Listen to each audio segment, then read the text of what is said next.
ये 35,000 का बजट और 70,000 का जो बजट है। So welcome back to channel. तो इस वीडियो में मैं थाईलैंड के बजट के ऊपर में बात करने वाला हूँ, जिसमें मैंने दो टाइप का बजट रखा है। एक उनके लिए जो कि एकदम ही बजट में ट्रैवल कर रहे हैं, और एक उनके लिए कि जो थोड़ा पैसा खर्चा कर सकते हैं। तो पहले मैं बता रहा हूँ कि अगर आप 35,000 के अंदर ट्रैवल करना चाहते हो तो उसमें आप कितने दिन रुक सकते हो, क्या कर सकते हो। अगर आप 70,000 तक खर्च कर सकते हो तो उसमें आप क्या क्या कर सकते हो। ये जो एक्सपेंस है, मैं एक हफ्ते का एक्सपेंस बताऊँगा, चाहे आप बैंकॉक पटाया में ट्रैवल कर रहे हो या फिर फुकेत करावी ट्रैवल कर रहे हो। तो सबसे पहले मैं 35,000 वाले बजट के बारे में बात करता हूँ कि पूरे इंडिया में आप कहीं से भी ट्रैवल कर सकते हो। थाईलैंड के लिए आपको इजीली फ़्लाइट्स मिल जाएंगी, लेकिन जो चीपेस्ट फ़्लाइट है वो मिलेगी आपको कोलकाता से, और कोलकाता से ट्रैवल टाइम भी 2.5 घंटे का है। लाइक अगर आप दिल्ली से ट्रैवल करते हो तो आपको 4.5 घंटे लगेंगे बैंकॉक पहुँचने में, या फिर फुकेत ऑलमोस्ट इतना ही टाइम लगता है। इंडिया से अगर थाईलैंड ट्रैवल कर रहे हो तो आप डायरेक्ट बैंकॉक भी जा सकते हो, पटाया भी जा सकते हो, या फिर फुकेत भी जा सकते हो। आपका जो भी प्लान है आप उस अकॉर्डिंग कर सकते हो। तो बहुत लोग इंडिया से एक हफ्ते के लिए जाते हैं, बैंकॉक पटाया घूम के आ जाते हैं, और या तो फिर फुकेत और करावी घूम के आते हैं। एक हफ्ते में ये नहीं पॉसिबल है कि आप बैंकॉक पटाया फुकेत और करावी सब घूम लो, फिर आपको मज़ा नहीं आएगा। तो आपको क्या करना है, सीधा पहुंचना है कोलकाता। तो अगर आप कोलकाता पहुंचना चाहते हो तो आप कहीं से भी बाय ट्रेन वहां तक पहुंच जाओ। स्लीपर की टिकट लोगे तो ही फ़ायदा है कोलकाता जाने में, क्योंकि अगर आपने राजधानी ली या तो फिर कोई और ट्रेन ली तो फिर आपको बात बराबर ही पड़ जाएगा। ठीक है, 2-3 मिनट पहले एडवांस बुकिंग कर लेते हो, आपको जो रिटर्न फ़्लाइट है कोलकाता की वो 15,000 या 16,000 तक में मिल जाएगी। इंडिया से आपको बैंकॉक पटाया फुकेत कहीं भी जाना है। अब वहाँ पे रुकना कहाँ पे है, चाहे आप थाईलैंड में चाहे कहीं भी ट्रैवल कर रहे हो, बैंकॉक पटाया फुकेत करावी, हर जगह ही आपको चीपेस्ट ऑप्शंस मिलेंगे, हर जगह ही हॉस्टल्स है। तो वो आप जो कि इंडियन करेंसी में आपको 400 से लेके 1,000 रुपये तक में मिलेगा। तो आप समझ लो कि आप एक हफ्ते का हॉस्टल में अगर आप रुकते हो तो उसका खर्चा आप मान के चलो 4,000 मान के चलो, 4,000 5,000 पकड़ लो, 5,000 मान लो कि आपने स्टे में 5,000 खर्चा कर दिया, तो 15 और 5 20,000। अब बात रही ट्रांसपोर्टेशन की। तो ट्रांसपोर्टेशन में अगर आप बैंकॉक पटाया में हो, समझो कि टुक मेट्रो, जैसे कि यहाँ पे उबर और ओला है, वैसे ही वहाँ पे ग्रैब और बोल्ट चलती है, तो उससे आप टैक्सी बुक कर सकते हो। तो जो बोल्ट ऐप है उससे आप चाहो तो बाइक टैक्सी बुक कर लो, वो आपको बहुत सस्ता पड़ेगा। या तो फिर आप बोल्ट से कैब भी बुक कर सकते हो, जो कि ग्रैब के मुकाबले थोड़ा सस्ता है। बैंकॉक और पटाया जा रहे हो तो ये ट्रांसपोर्टेशन के लिए यूज़ कर सकते हो। और अगर आप फुकेत और करावी जा रहे हो तो वहाँ पे तो मस्त स्कूटी लो और घूमो। चाहे फुकेत में भी जाओ तो स्कूटी ले लो, वहाँ पे घूमते रहो, और करावी में भी घूमो ऐसे ही। तो स्कूटी आपको इंडियन करेंसी में 650-700 में मिल जाएगा फुकेत में, और करावी में भी 450-500। तो आप ट्रांसपोर्टेशन का खर्चा पकड़ के चलो 3,000 मैक्सिमम खर्चा मैंने आपको बता दिया कि एक हफ्ते में 3,000 आप ज़्यादा से ज़्यादा खर्च कर लोगे।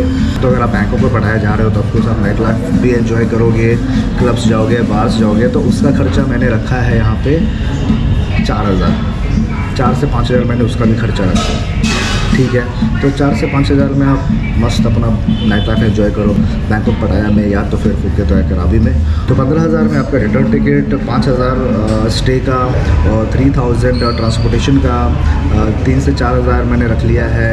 अगर आप क्लब्स बार्स जाते हो उसका, अभी तक 26-27,000 में आपका ये सब हो चुका है। अब बचता है फूड। ठीक है, फूड कैसा है कि थाई फूड वहाँ पे बहुत सस्ता है। थाई फूड या स्ट्रीट फूड खाते हो, अपने ब्लॉग्स में काफ़ी जिक्र किया है 7-11 का, अगर वहाँ से खाते हो तब तो आप समझ लो कि आपका बजट खाने का एक हफ्ते का आएगा 3 से 3,500 रुपये। 3 से 3,500 भात वहाँ का बता रहा हूँ मैं, तो इंडियन करेंसी में हो गया वो 6-6,500। ठीक है, तो ये हो गया आपका वही अप्रॉक्स 32,000 के करीब हो गया। 3-4,000 रुपये बच रहे हैं 35,000 में, वो मैंने बफर अमाउंट रखा है कि माई द वे ट्रिप में थोड़ा ऊपर नीचे कहीं एक्सपेंस आप करते हो। तो ये तो हो गया बजट उनके लिए कि जो कि एकदम ही बजट में ट्रैवल कर रहे हैं। वाला हूँ 70,000 वाला बजट, ये उन लोगों के लिए जो थोड़ा पैसा खर्चा कर सकते हैं। तो 70,000 के बजट में आपको कोलकाता जाने की ज़रूरत नहीं है, आप जहाँ से हो वहीं से फ़्लाइट लो। एडवांस में अगर आप बुक करते हो 2-3 महीने पहले तो उसकी भी टिकट, तो थाईलैंड में बैंकॉक पटाया फुकेत कहीं के लिए भी आपको डायरेक्ट फ़्लाइट मिल जाएगी 18 से 20,000 में। ठीक है, तो रिटर्न टिकट का 20,000 मान के चलो, तो 20,000 में आपका रिटर्न टिकट हो गया थाईलैंड का।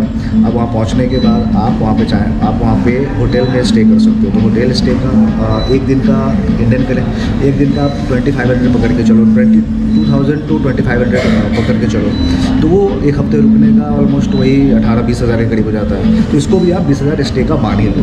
40,000 में आप थाईलैंड पहुँच गए, आपका स्टे भी हो गया। अब 10,000 आप मान के चलो वहाँ पे ट्रांसपोर्टेशन में, तो ट्रांसपोर्टेशन के लिए आप वहाँ मस्त कैब यूज़ कर सकते हो। तो इंडिया में उबर और ओला की तरह वहाँ पे ग्रैब और बोल्ट चलता है, तो बोल्ट थोड़ा सस्ता है उसके ग्रैब के मुकाबले, तो आप वहाँ पे मस्त कैब से घूम सकते हो, आपको बैक टैक्सी में जाने की ज़रूरत नहीं है। तो अब 50,000 रुपये आपके हो गए खर्च।